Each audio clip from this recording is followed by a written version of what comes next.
Hello, and welcome to the Soul of Innovation podcast. I am the host, Thomas Anglero, and my mission for this podcast is to share with you those private thoughts and reflections that I have being one of the top keynote speakers around the world on technology, motivation, and innovation. I hope you truly enjoy all the lessons I share, all the dots I connect that sometimes are just really difficult to get out, but it's all for you. I truly hope you enjoy this episode. Welcome to the Soul of Innovation podcast. I am Thomas Anglero, and I want to talk to you about investing. I think, and this is not just financial investing, and I'm not a financial advisor, but I am an expert in investing in people. And I want to touch on just investing in general. And this is one of the most important topics that you should pay attention for you. Yesterday afternoon, I was walking with a colleague, and a young lady yelled my name, and I turned around, and she was shaking with excitement. Her name was Sarah. Her name is Sarah. And Sarah was so happy to see me. Sarah was one of my students that over 10 years ago, I wanted to make a difference here in Norway. I wanted to invest in the young people and create incredible leaders for tomorrow. So I started a program with Bjørn Holt High School, the videregående skole, and I had an evening course for 10 weeks, 2 hours each week, from 6 to 8, on entrepreneurship and leadership. And towards the end of the first time I had this course, the first course, I realized that that teaching that wasn't enough, that these kids had to, and the students were the age of 17 and 18, and I realized that they had to actually experience what it means to be a great leader, how fortunate they are in the lives that they have. So one evening, remember, I'll never forget it, in the middle of the class I said, I need to take all of you to New York. I got to take you to New York City. I have to show you the rotten side of the Big Apple. I want to take you to soup kitchens. I want to take you to homeless shelters. We're going to work there. We're going to volunteer there. I want to take you to gay and lesbian community centers so you see what that culture is about and that they're not different than us and what the challenges they have. And the students are like, yeah, this would be a great thing to do. That ended at around 8:30 that night. 9 o'clock the next morning, I received a phone call from the assistant principal of the school. And he told me that first thing in the morning, he called one of his contacts at the government of Norway, who then contacted the Crown Prince, who then said, I want to fund this. And literally by 9 o'clock the next morning, I had funding for this trip. And the trip was on. And for 3 years in a row, I took between 8 to 10 students every year for 1 week, around 8 days usually, to New York City.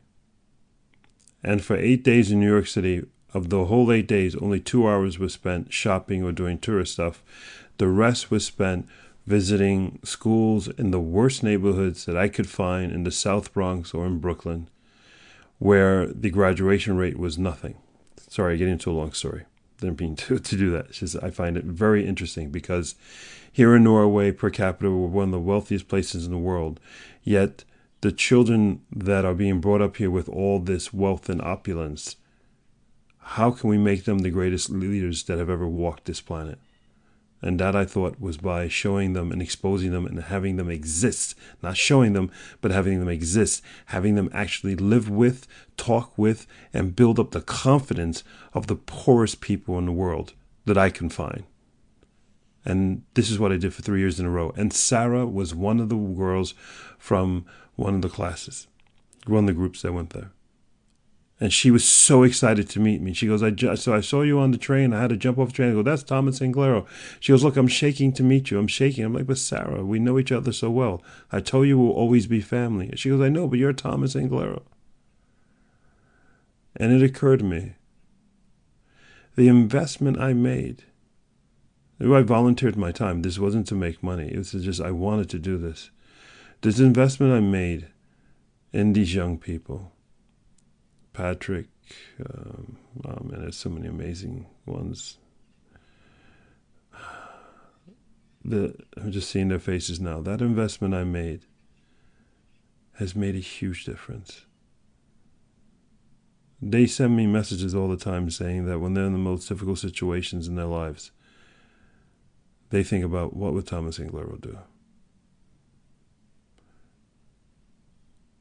Have you touched someone? Have you invested and volunteered your time to touch a young person such that they, in a moment of most difficulty, reflect upon the lessons that you've taught them to help guide them in that moment?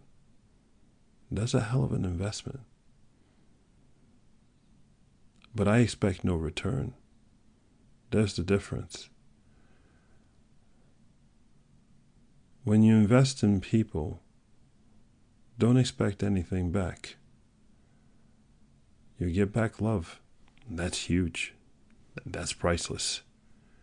And that's something that cannot be bought. You go to a prostitute for sex, which is physical, but that's not love. Love is something that has to be earned. Love is something that happens in a moment. Love is something that cannot be predicted. Love is something magical. And Sarah reminded me that over 10 years ago, I made a difference to a whole bunch of young people. And her excitement yesterday reminded me that it was worth it all. Trust me, it wasn't easy being one sole adult taking a group of kids to New York City who had never been to the United States and high risk. And they're all 17 years old, but it worked out phenomenal. If any of you would like to see it, I actually videotaped the evening session. So at the end of every day, we would, I would go back to my room in the evening, sit all together, and then for the next 2 hours, we reviewed the day, and I videotaped that whole thing, the whole session, I put on YouTube, so it's there historically for all of them to reflect and see it as they get older. And we reviewed the day, and there's some very intense sessions. So if you'd like to see that, just Google my name on YouTube and type in Wyhood, W-I-H-O-O-D. The world is your neighborhood, Wyhood, beautiful, and it's there. That type of investment, that investment in someone's life, that investment of your time, that's what you're investing. Your time to make this planet a better place. How often do you invest your time? I know you're caught up with yourself. I know you're caught up with your job, the demands of your job. When you come home, the life you have at home, your husband, your wife, your kids. Or if you're single, you have all these things that you got to do with all your friends, your compas, and all this stuff. But those things are investments, and those are great. But what about investing in the future of the city, the town, the country, the planet you're in, and people? How much time do you allocate to investing in others? When you have a meeting at work, do you answer to be the smartest person in the room, or do you answer to make sure that everyone else is the smartest person in the room? Do you answer so that you make yourself look a little stupid so that the person next to you has an epiphany and they give the right answer, and you sacrifice your ego so that they could feel better about themselves and they could walk a little better, and that's what they needed to be a better person? Do you ever see life from that perspective, or exist in life from that perspective? Those are investments that you can make every single day. The cost is don't expect anything back. We live in such a capitalistic society that every time we think of the word investment, it means we have to have a return. Let me tell you something. When you die, you cannot take that Tesla with you. You cannot take that big home with you. I mean, everybody says this all the time, but if you seriously think about that, then why the hell are you collecting stuff? Why are you collecting stuff?